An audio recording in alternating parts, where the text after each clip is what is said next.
Hi guys, so CMAT have introduced this new section. उसमें क्या आएगा, कैसे आएगा, nobody have any idea. Okay, now let's assume क्या हो सकता है. Number one, it can be a DI like thing like GMAT का exam. Now GMAT what they do, integrated reasoning के नाम पे they give you DI only. Fine, and call integrated reasoning this and that, data analysis this and that करके DI है basically. तो GMAT में ऐसा होता है कि DI का अलग एक सेक्शन डाल देंगे जो CMAT में हो सकता है. That is pointer number one कि CMAT में they can introduce, they can give you DI. क्योंकि CMAT में DI वैसे भी कम आता है. DI हार्डली 2 या 3 क्वेश्चन या max to max 5 question DI के आते थे. सो DI CMAT में ऑलमोस्ट है ही नहीं. So that is my option number one, that they can give you a DI. They can give you DI in at the name of new section. हो सकता है, बिल्कुल हो सकता है यार. CET में अलग से नहीं है, CAT में अलग से है DI का सेक्शन. NMAT में DI काफ़ी इंपॉर्टेंट है. CET में DI is important. Her exam में DI is important apart from CAT exam. तो DI करके कर सकते हैं. Number 1 point. Number 2 point, like ZAT they can introduce decision making which is like CET का course of action. 25 question based on course of action. If you ask me, I will bet on this thing कि critical reasoning के नाम पे course of action वाले question डालने के chances ज़्यादा है, बिकॉज दैट में ऐसा होता है. सी CMAT गवर्नमेंट एम्प्लॉई कुछ नया तो करेगा नहीं. They will only copy paste what have happened earlier. ठीक है, this the first part I am talking about this. Second part will talk about this कि उसके लिए करना क्या है. तो DM decision making course of action करके वो हम करेंगे. उसके लिए क्या करना होगा, we are going to go through ZAT के सारे papers. What I'm going to do, we are going to upload the mocks for each of them.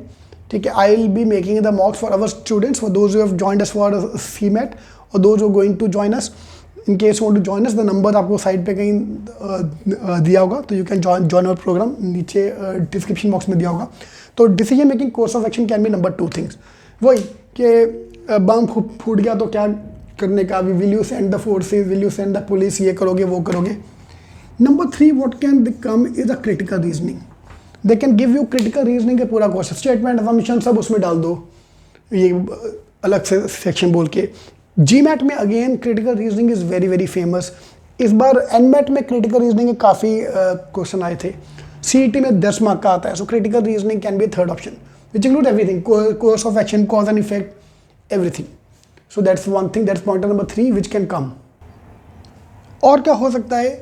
Number 4 point, see if you look at the name, innovation and entrepreneurship, so they can give you case study also.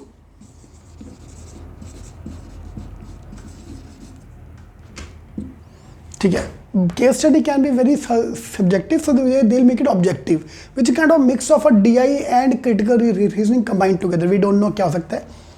Fine. और pointer number 5. As the name says, this will be innovative. कुछ नया. They can give us anything. But considering the fact they're all government employees, I don't expect too much innovation from them because I have a very good relationship with the government employees. My dad is a government employee, was a government employee, so I understand their thing. वो copy paste करने में expert होते हैं, अलग कुछ नहीं करना चाहते वो लोग. तो these are the 5 things which can happen. Now comes the second one, should I tick or not tick? Answer is very clear, don't tick. Don't attempt things which you are not gonna focus on, which you are not aware of. For those who are scoring mock में 200 के ऊपर, अगर आपका mock का score 200 के ऊपर जा रहा है, then forget about this topic. Why to waste your time? Okay, now come the second point. ये अलग से होने वाला, इसका score count नहीं होगा. Why? What they're doing is, GMAT में ऐसा होता है. GMAT में अभी का पता नहीं, पहले होता था GRE में भी और GMAT में भी, there used to be extra section जिसका score is not counted. Fine, optional, option नहीं, sorry, you have to take a section but उसका score will not be counted. Okay, ZAT में GK है, MAT में GK, इनका score is not counted while calculating your marks. Same way इसका score will not be counted, तो why to waste my time? But if your scores are less and if they later on announce कि नहीं इसका score will be counted, अभी तक paper is of 400 marks, मेरे ख्याल से वो 400 ही रहेगा, पेपर 500 मार्क का नहीं बनेगा. कोई किसी का 400, किसी का 500, दैट्स माई असम्पशन कि नहीं करेंगे. अगर तो आपका स्कोर 200 के नीचे है, मतलब आपका क्वांट में प्रॉब्लम आ रहा है, you have problem in GK, problem in this that, then fill this section. Because trust me यार, if you problem in quant, this section will be way more easier than quant section. This section will be way more easier to attempt than the GK section. Give me anything new. I am going to be prepared for that. So what I'm going to do is I'm going to create one test for each of them and give it to you. It can be abstract also. कुछ ना innovation के नाम पे they can give you abstract. Fun. But if you ask me, I'm more bent towards decision making, critical reasoning, course of action, cause and effect. उसका combination आने के chances ज़्यादा है. Again, we have no idea क्या होने वाला है. So let's be prepared for each of them. ठीक है. In the next 1 week, I'm going to give you test for each of them, and then we'll decide क्या करना है. अभी के लिए those who have not yet filled CMAT का form, please CMAT का फॉर्म भर दो. Those who have filled CMAT का फॉर्म, मॉक्स देना चालू कर दो. Please keep giving 1 mock every week. ज़्यादा ना दो चलेगा, हफ्ते में 1 मॉक देते जाओ. All the best.